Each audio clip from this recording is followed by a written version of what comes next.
Olá! O Cidadania de hoje vai falar sobre acessibilidade. Só para te dar um exemplo da dificuldade enfrentada pelos deficientes físicos. Segundo o Censo Escolar de 2010, dentre as escolas brasileiras que atendem do 6º ao 9º ano do ensino fundamental, 77% não têm as condições básicas para receber pessoas com deficiência física. Para falar sobre acessibilidade, não só nas escolas, mas em todos os lugares, a gente convidou a empresária Mirela Prosdóximo. Mirela, eu vou começar, vamos falar daqui a pouquinho das escolas, mas eu vou começar com o tema mais polêmico, mais quente, digamos assim, que foi no início, em abril, foi no mês de abril, né? Foi em março? Começo de março. Em março teve você virou notícia, digamos assim, por causa do problema com uma senhora no supermercado. Conta pra gente o que aconteceu. Então, eu já tinha acabado de fazer minhas compras no supermercado, estava só aguardando a pessoa, né? Eu preciso de ajuda, assim, 24 horas por dia. Então, tinha 2 pessoas naquele dia me acompanhando, uma pessoa estava dirigindo e outra pessoa estava me acompanhando. E estava esperando a pessoa que estava dirigindo buscar o carro para a gente colocar as compras dentro, né? Enquanto isso, eu estava ali bem na entrada do supermercado e eu vi que uma pessoa parou o carro numa das vagas reservadas para pessoa com deficiência. E eu fiquei olhando para ver se a pessoa realmente tinha deficiência, alguma dificuldade de locomoção. E me surpreendi que a pessoa não tinha. Era uma pessoa super jovem, de 30 e poucos anos, uma mulher, e com 2 filhinhos, de 3, 4 aninhos. Aí ela passou pela minha frente para entrar no supermercado e eu falei para ela educadamente, olha, a senhora parou numa vaga reservada, teria como a senhora mudar o seu carro de local, porque pode passar alguém aqui e precisar dessa vaga, vai estar ocupada pela senhora. Ah, não, é rapidinho, é só um minuto, vou comprar umas coisinhas e já saio. Aí não me deu bola e entrou fazer as compras dela. Aí eu pedi para falar com o gerente do supermercado. Aí o gerente me disse, não posso fazer nada porque as 2 são clientes iguais e não posso dar prioridade para nenhuma das 2, mesmo sabendo que eu estava certa e que a pessoa que estacionou na vaga estava errada. E não posso fazer nada porque quem fiscaliza é o Diretran e eu não tenho, né, como multar, como fiscalizar nada disso. Mas se a senhora quiser, a senhora pode ligar para o Diretran. Liguei para o Diretran, falei, né, que estava onde eu estava e que tinha uma pessoa que tinha acabado de estacionar o carro indevidamente, que eu chamei a atenção até dessa pessoa e mesmo assim ela permaneceu. E eles falaram que mandariam uma viatura, então, que tivesse mais próximo, que seria, assim, até um atendimento de emergência. E fiquei lá fora, daí as meninas guardaram as compras no carro e eu fiquei lá fora esperando o Diretran chegar. 10 minutos nada, 15 minutos nada, 20 minutos mais ou menos. A mulher que tinha estacionado está saindo do supermercado com as suas comprinhas e passa pela minha frente de novo.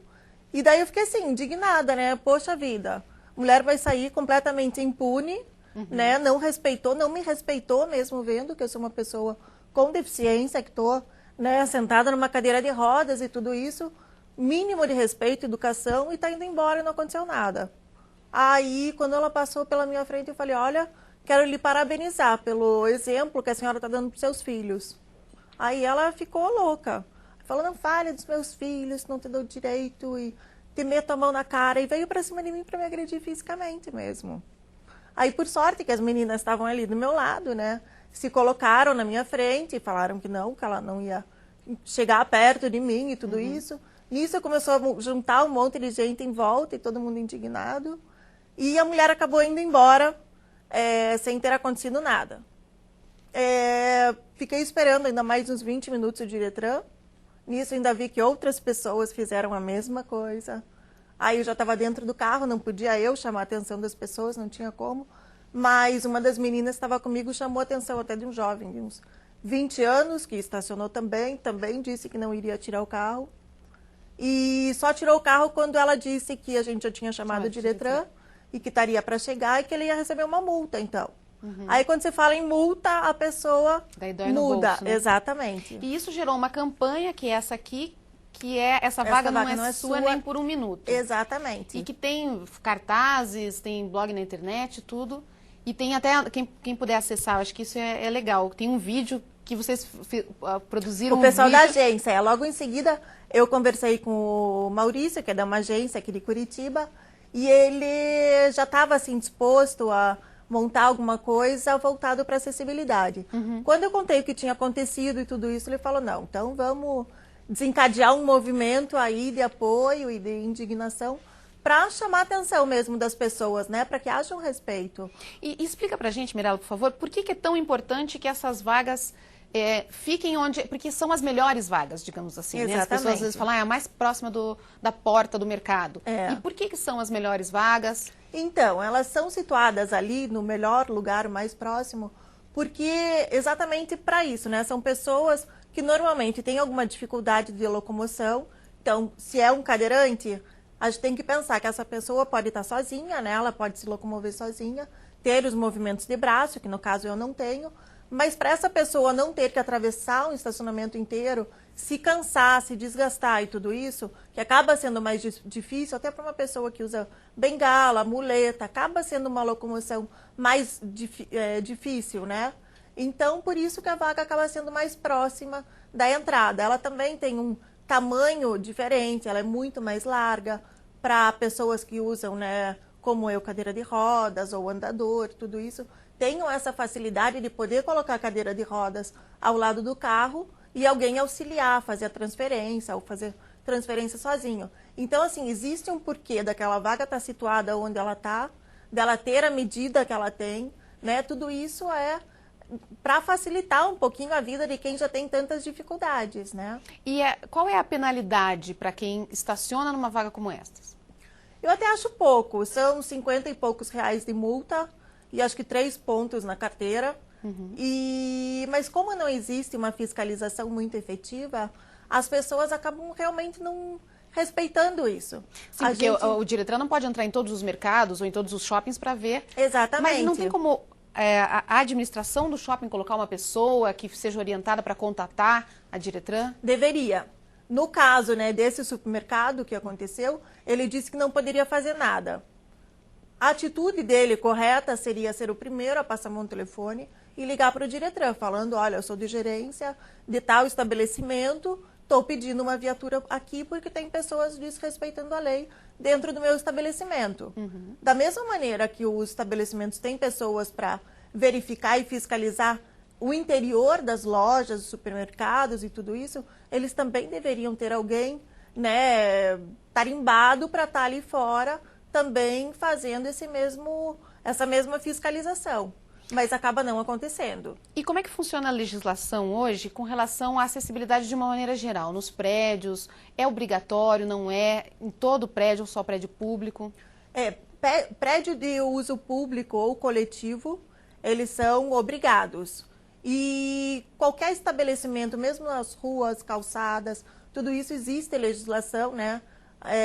Que prevê que tudo isso seja acessível para qualquer pessoa. E a gente vê que assim, a acessibilidade ela acaba favorecendo não a pessoa que é cadeirante ou que tem uma deficiência visual, né, que tem aquele piso tátil e tudo isso. Acaba facilitando para qualquer pessoa. A gente vê que assim, os idosos, né, são facilitados no seu acesso também. A gente tem que pensar que todo mundo vai ficar velho um dia. Então, a gente fazendo isso hoje, a gente já vai estar, né, fazendo alguma coisa em nosso prol para mais para frente também. Então, mulheres grávidas com carrinho de bebê, para qualquer pessoa que está acaba machucada. facilitando. Agora, você falou acesso público. Isso. O que é considerado acesso público? Por exemplo, um edifício onde moram muitas pessoas? É de uso coletivo, né? Então, também precisa ter acesso. Precisa ter o quê? Rampa? Depende, né, do que seja o estabelecimento. Então, o acesso para a entrada do prédio tem que ser acessível, independente se seja com rampa, com elevador, com plataforma, de qualquer forma, né? Ele tem que ser facilitado.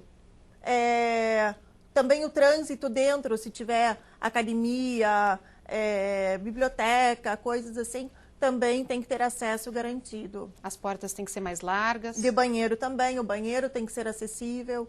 Pelo menos um em cada andar tem que ter um banheiro acessível.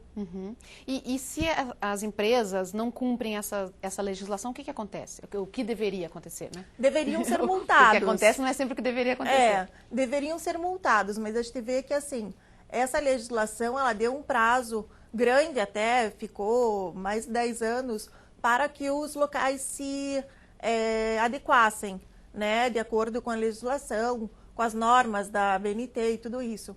Mas isso não acontece.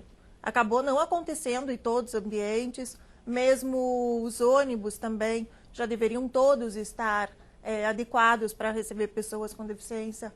Ainda falta uma pequena parcela, mas ainda falta. A gente vê que assim, as calçadas de Curitiba são praticamente intransitáveis. Você vai para o centro, é impossível você andar naquele piso de petit pavé. Não só para uma pessoa que usa uma cadeira de rodas como eu, mas uma pessoa que está de salto alto ou com um pé quebrado, alguma coisa assim, é muito complicado. Mirela, vamos fazer um intervalinho então? Daqui a pouco a gente continua conversando sobre isso, é um instante só.